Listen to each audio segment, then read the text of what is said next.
Morning विद्यार्थी मित्रों અને આગળના વિડિયોમાં આપણે ચેપ્ટર 2 માનવ વસ્તીની શરૂઆત કરી છે અને આપણે વસ્તીગીતતાની વ્યાખ્યા જોઈ અને વસ્તીગીતતાની વ્યાખ્યામાં બોલી ગયા કે દર ચોરસ કિમીમાં વસ્તી સરેરાશ જનસંખ્યાને વસ્તીગીતતા તરીકે ઓળખવામાં આવે છે અને આપણે એ પણ જોઈ ગયા કે સૌથી વધારે વસ્તી ધરાવતા દેશો કયા કયા છે એના વિશેની પણ આપણે આના આગળના વિડિયોમાં વાતો કરી ગયા છે। તો આવો આજે આપણે એક નવા ટોપિકને લઈને વાતો કરીએ કે જેનું નામ છે ભારતમાં વસ્તી વિતરણની પ્રાદેશિક વિભિન્નતાઓ। એટલે કે વિદ્યાર્થી મિત્રો, ભારતની અંદર દરેક પ્રદેશે વસ્તીની અંદર વિભિન્નતા જોવા મળે છે, જુદાપણું જોવા મળે છે, અલગતા જોવા મળે છે। એટલે કે દરેક જગ્યાએ દરેક પ્રદેશની અંદર એક સરખી વસ્તી નથી। દરેક પ્રદેશે વસ્તીનું પ્રમાણ કંઈક અલગ પ્રકારનું જોવા મળે છે। તો આજે આપણે એની વાતો કરવી છે। તો આવો પહેલા મુદ્દાથી શરૂઆત કરીએ કે ભારત એક ખૂબ જ વૈવિધ્ય અને વિષમતાઓ ધરાવતો દેશ છે અને એ તો વિદ્યાર્થી મિત્રો આપણે જાણીએ જ છીએ કે ભારત દેશની અંદર તો અનેક પ્રકારની વિવિધતાઓ છે અને વિવિધતાઓથી ભરેલો જો કોઈ દેશ હોય તો તે આપણો ભારત દેશ છે। તો આ ભારતની અંદર ખૂબ જ વૈવિધ્ય અને ખૂબ જ વિષમતાઓ આપણા દેશમાં આપણને જોવા મળે છે। પણ શેને લગતી વિવિધતા, શેને લગતી વિષમતાઓ? તો કે વસ્તીને લગતી વિવિધતા અને વસ્તીને લગતું કંઈક જુદાપણું આપણને જોવા મળે છે। બીજામાં કહે છે કે ભારત દેશમાં વધુ વસ્તીવાળા રાજ્યો પણ છે અને ઓછી વસ્તીવાળા રાજ્યો પણ છે। એટલે એનો મતલબ એવો થયો વિદ્યાર્થી મિત્રો કે ભારત દેશની અંદર રાજ્યોની અંદર જોવા જઈએ તો કઈક રાજ્યોની અંદર વસ્તીનું પ્રમાણ વધારે છે તો કોઈક રાજ્યની અંદર વસ્તીનું પ્રમાણ ઓછું છે। એટલે કે રાજ્યની દ્રષ્ટિએ પણ વસ્તીમાં કંઈક જુદાપણું, વિવિધતા આપણને જોવા મળે છે। આગળ વાત કરીએ તો અમુક વિસ્તારોમાં વધુ વસ્તી હોવા માટે કેટલાક પરિબળો અસર કરે છે।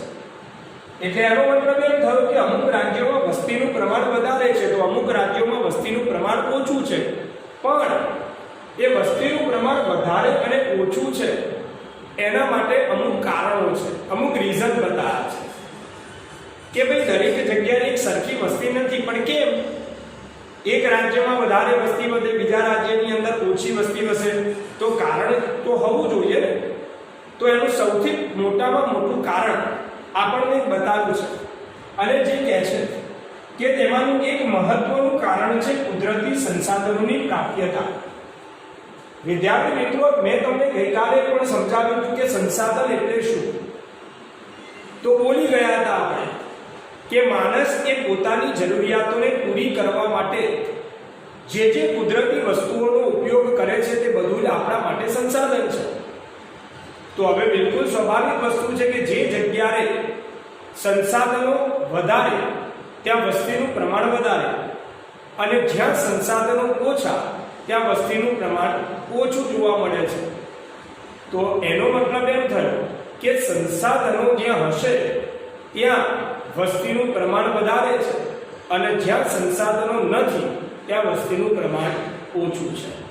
તો આવો આપણે કઈ જગ્યાએ વસ્તીનું પ્રમાણ વધારે છે, કઈ જગ્યાએ વસ્તીનું પ્રમાણ ઓછું છે એને લઈને એના મુદ્દાઓને સમજવાનો પ્રયત્ન કરીએ। તો એમાં સૌથી પહેલો મુદ્દો બતાવે છે વિદ્યાર્થી મિત્રો કે ઉત્તર પ્રદેશ અને મહારાષ્ટ્ર આ બે રાજ્યોની વસ્તીનો સરવાળો કરીએ તો તે ભારતની લગભગ ચોથા ભાગની વસ્તી થાય। એટલે એનો મતલબ એમ થયો કે ઉત્તર પ્રદેશ અને મહારાષ્ટ્ર આ બે રાજ્યો એવા છે કે જે બે રાજ્યોમાં આ બંને રાજ્યોની વસ્તીનો સરવાળો કરીએ તો ભારતની લગભગ ચોથા ભાગની વસ્તી એટલે કે 100% વસ્તીની અંદરથી 25% વસ્તી તો ખાલી માત્ર ને માત્ર બે જ રાજ્યોમાં વસે છે। અને કયા બે રાજ્યો? તો કે ઉત્તર પ્રદેશ અને મહારાષ્ટ્ર. આ બે રાજ્યોમાં દેશની 100% વસ્તીના 25% વસ્તી તો ખાલી માત્ર ને માત્ર આ બે જ રાજ્યોની અંદર હોય તેવું આપણને જોવા મળે છે. એનાથી આગળ વાત કરીએ. ક્ષેત્રફળની દ્રષ્ટિએ રાજસ્થાન અને મધ્યપ્રદેશ આ બે સૌથી મોટા રાજ્યો છે. એટલે વિસ્તારની દ્રષ્ટિએ વાતો કરીએ વિદ્યાર્થી મિત્રો તો ક્ષેત્રફળની દ્રષ્ટિએ રાજસ્થાન અને મધ્યપ્રદેશ બહુ જ મોટા છે. પરંતુ હવે આપણે વસ્તીની વાત કરીએ તો કે પરંતુ તેમાં અનુક્રમે દેશની 5.6% એટલે કે રાજસ્થાનમાં દેશની 5.6% વસ્તી વસે છે, તો જ્યારે મધ્યપ્રદેશની અંદર 6% વસ્તી આપણને વસ્તી હોય તેવું જોવા મળે છે. એટલે વિદ્યાર્થી મિત્રો એનો મતલબ એવો થયો કે ક્ષેત્રફળ જોવા જઈએ તો મોટું છે, પણ ક્ષેત્રફળ વિસ્તાર મોટો છે, પણ વસ્તી જોવા જઈએ તો ખૂબ જ ઓછી છે. તો ફરી વાર વાત કરીએ વિદ્યાર્થી મિત્રો કે ક્ષેત્રફળની દ્રષ્ટિએ રાજસ્થાન અને મધ્યપ્રદેશ બે મોટા રાજ્યો છે, પણ આ મોટા રાજ્યો મોટા પણ વસ્તી એમાં ઓછી. તો રાજસ્થાનમાં વસ્તી કેટલી છે? 5.6 અને મધ્યપ્રદેશમાં કેટલી છે? તો 6%. એટલે દેશની 100% વસ્તીની અંદરથી 6% વસ્તી એ મધ્યપ્રદેશમાં વસે છે, જ્યારે 5.6% વસ્તી એ રાજસ્થાનમાં વસે છે. આગળ વાત કરીએ. બિહાર રાજ્ય એ દેશના ક્ષેત્રફળના 2.8% વિસ્તાર ધરાવે છે. વિદ્યાર્થી મિત્રો સમજો કે બિહાર રાજ્ય એ દેશના ક્ષેત્રફળનો 2.8% વિસ્તાર ધરાવે છે. એટલે એનો મતલબ એમ થયો કે બિહાર એ ક્ષેત્રફળની દ્રષ્ટિએ અને વિસ્તારની દ્રષ્ટિએ ખૂબ જ નાનું છે, બહુ જ નાનું છે. અને છતાં પરંતુ પણ વસ્તીની દ્રષ્ટિએ ત્યાં દેશના 8.5% લોકો વસે છે. તો વિદ્યાર્થી મિત્રો તમે વિચાર કરો કે આ ક્ષેત્રફળની દ્રષ્ટિએ રાજસ્થાન એ મોટું છે, મધ્યપ્રદેશ મોટું છે, પણ ત્યાં વસ્તી જોવા જઈએ તો ત્યાં ઓછી વસે છે. તો જ્યારે બિહાર રાજ્ય એ ક્ષેત્રફળની દ્રષ્ટિએ નાનું છે, પણ વસ્તીની દ્રષ્ટિએ જોવા જઈએ તો દેશના 8.5% લોકો ત્યાં વસતા હોય તેવું જોવા મળે છે. તો વિદ્યાર્થી મિત્રો એનો મતલબ એમ થયો કે જે જગ્યાએ વિસ્તાર મોટા ત્યાં વસ્તી ઓછી, અને જ્યાં વિસ્તાર નાના ત્યાં વસ્તી વધારે વસ્તી હોય તેવું આપણને જોવા મળી રહ્યું છે. આગળની વાત આપણા દેશના 11 રાજ્યો અને 6 કેન્દ્ર શાસિત પ્રદેશો ના તેના ક્ષેત્રફળની તુલનામાં વસ્તીનું ભારણ ઊંચું છે. એટલે એનો મતલબ એવો થયો કે 11 રાજ્યો એવા છે અને 6 કેન્દ્ર શાસિત પ્રદેશો એવા છે કે બેટા વિસ્તારની દ્રષ્ટિએ નાના છે, એટલે કે ક્ષેત્રફળની દ્રષ્ટિએ નાના છે, પણ ત્યાં વસ્તી કેવી છે? તો કે વધારે છે. તો આ દ્રષ્ટિએ જોવા જઈએ તો આપણા દેશની અંદર પ્રદેશે પ્રદેશે રાજ્યે રાજ્યે વસ્તીની અંદર વિભિન્નતા કંઈક જુદા પણ આપણને જોવા મળી રહ્યું છે. આગળ વાત કરીએ કે વસ્તીની દ્રષ્ટિએ સૌથી ઓછી વસ્તી એટલે સૌથી ઓછી વસ્તી ધરાવતું જો કોઈ રાજ્ય હોય તો તે સિક્કિમ છે. વિદ્યાર્થી મિત્રો ખાસ યાદ રાખજો, પરીક્ષાની અંદર 1 માર્કમાં પૂછાશે કે વસ્તીની દ્રષ્ટિએ સૌથી ઓછી વસ્તી ધરાવતું રાજ્ય કયું છે? તો કે ભાઈ સિક્કિમ છે. એટલે કે આપણા દેશની અંદર સૌથી ઓછી વસ્તી ધરાવતું જો કોઈ રાજ્ય તો તે સિક્કિમ. આગળ વાત કરીએ. સૌથી ઓછી વસ્તી ધરાવતું કેન્દ્ર શાસિત પ્રદેશ.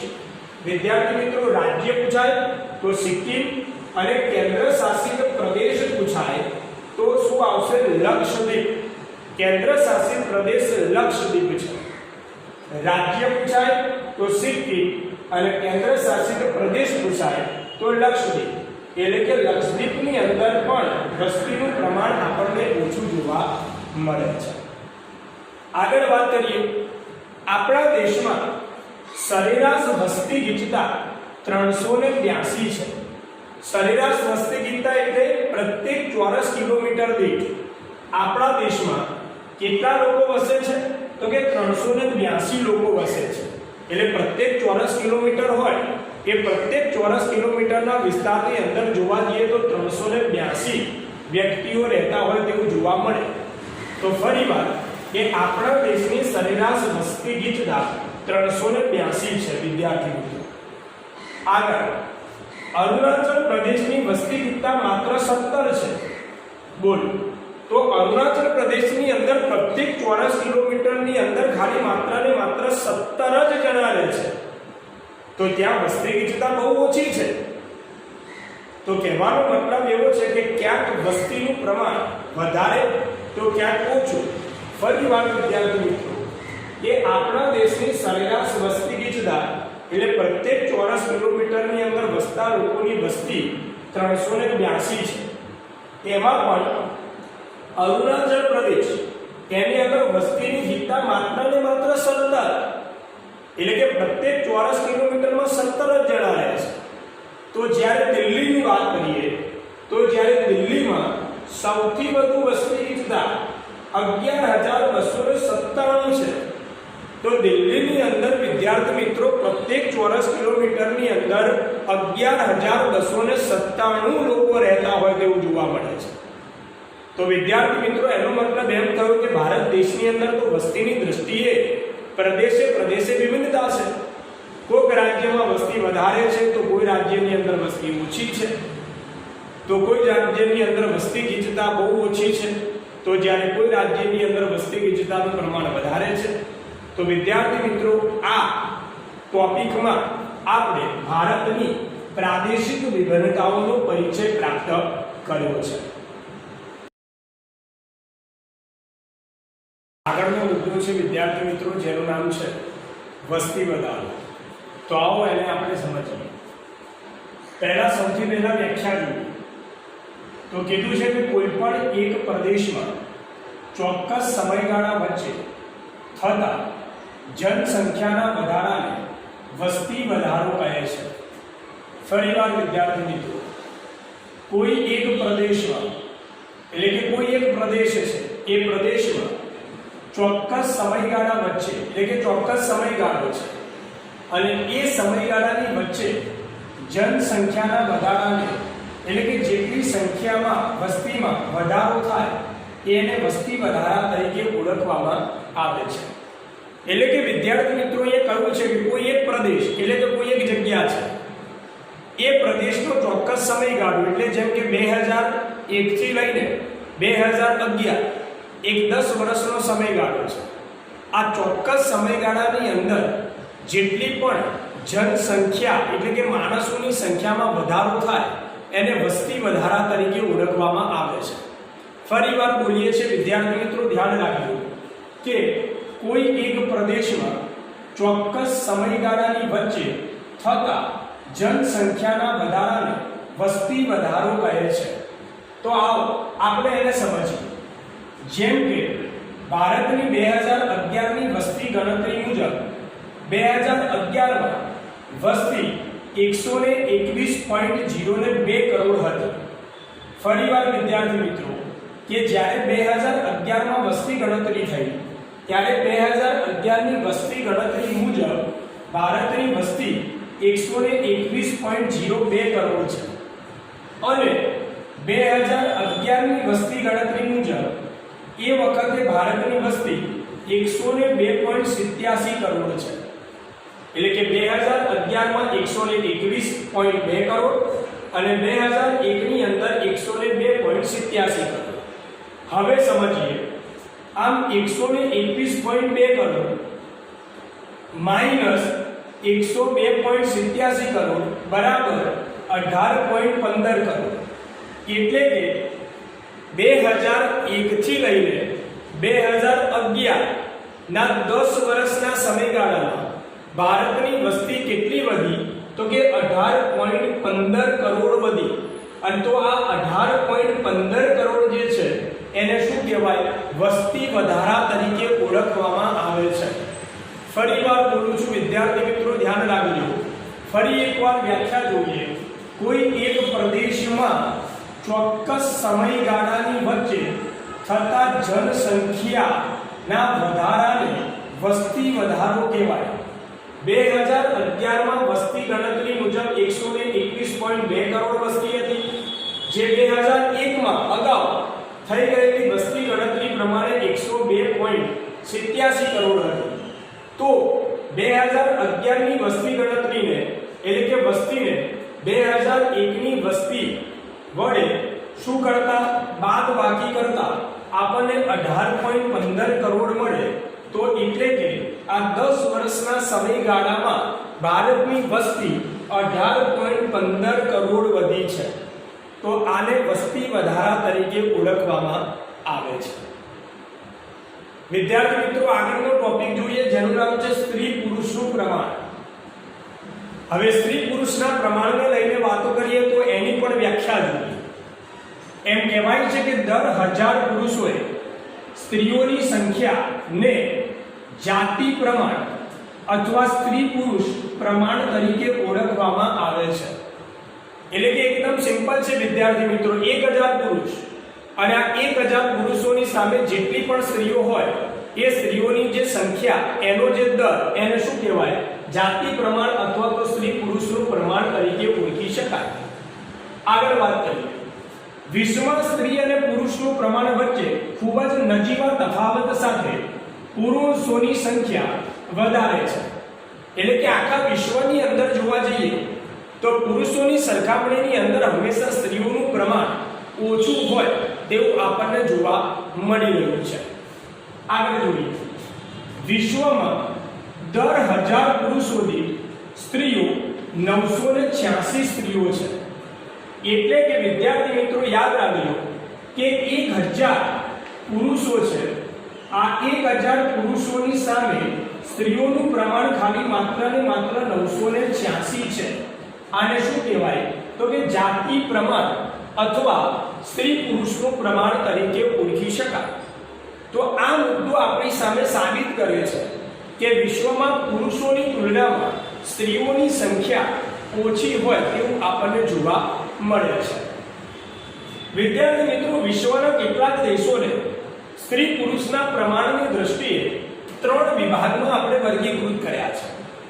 સૌથી પહેલા જે જગ્યાએ દર 1000 પુરુષોએ સ્ત્રીઓનું પ્રમાણ ઓછું છે એવા કયા દેશો?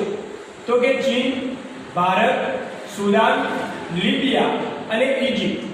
આ દેશો વિદ્યાર્થી મિત્રો એવા છે કે જ્યાં પુરુષોની સરખામણીમાં સ્ત્રીઓનું પ્રમાણ આપણને ઓછું જોવા મળે છે.